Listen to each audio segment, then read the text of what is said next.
And the people who came up with the idea for Vermont Life wanted it to be a promotional magazine that would also be a photojournalism magazine, and so they call it Vermont Life, as in Life magazine, come to Vermont. Because it would convey the spirit of Vermont, and that's what people come here for. We adopted a slogan, Vermont is a way of life, and that appeared on the back cover of every issue. Earl Newton and Walter Hard and my father got Vermont Life going, and my mother still talks about the first few issues of Vermont Life being pasted up down on the dining room table at the brick house she still lives in here in Weston, so it was a pretty lean operation. The 5,000-issue first edition of Vermont Life cost $2,000 to publish and sold out in 3 days.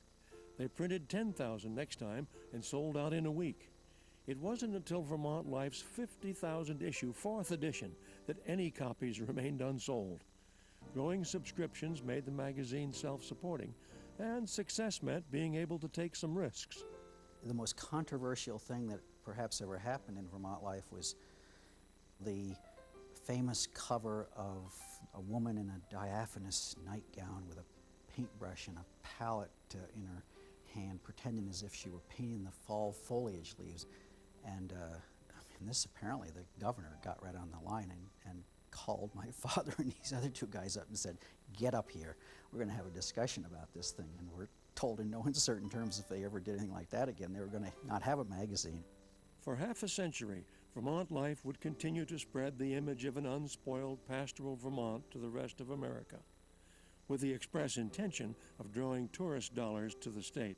It was far more effective than almost any other means for telling people about Vermont, whether they were living here in Vermont or whether they were out in California.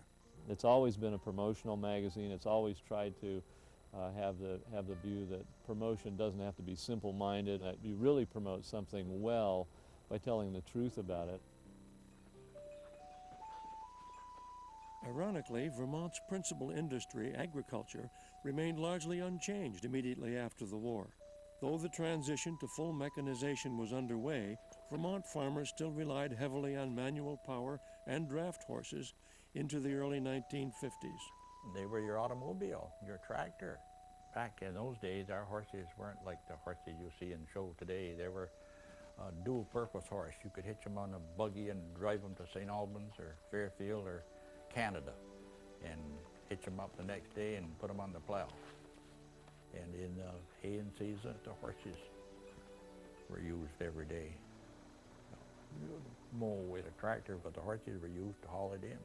I stuck to horses until 1951. Then I had a horse that went so lame that I couldn't mow with her. And the haying weather was good at the time. I contacted the local dealer who sold Ford tractors and I bought a Ford tractor and a mower. And once I used that to mow hay, I never wanted to go back to mowing with horses again. I had two good young men. I was pretty good myself. My God, we had a good working hay loader. And I'd made a hay hoist up. I think that was the cheapest tons of hay ever went in the barn. Good farm to hay and a good barn to put it in.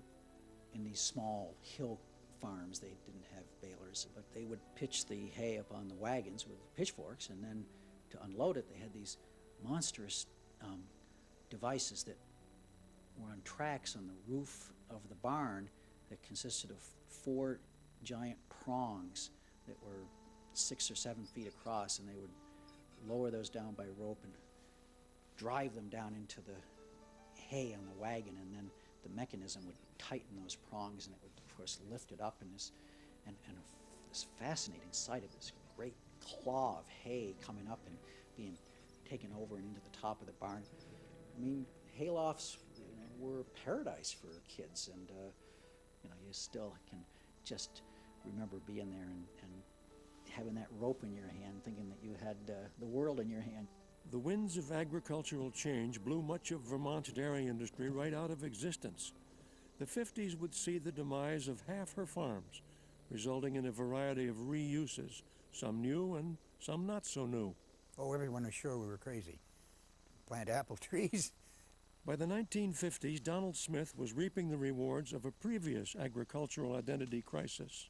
My father and mother purchased a farm in 1927, but in those days it was a dairy farm with Guernsey cows, and it didn't take long to discover that a dozen and a half Guernseys don't earn you much more than the right to have the use of the cow.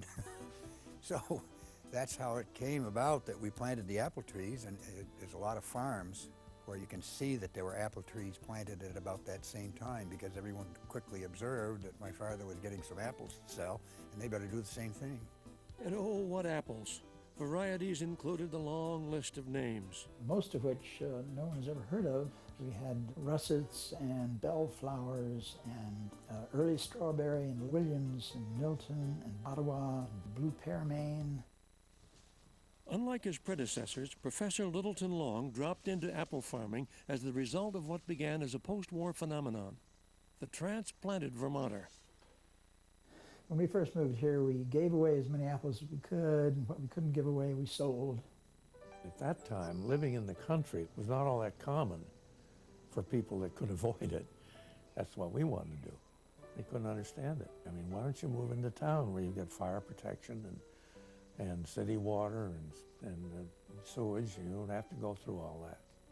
They couldn't understand it. It was rough at first. The name of the place ought to be Disaster Manor, because everything went wrong.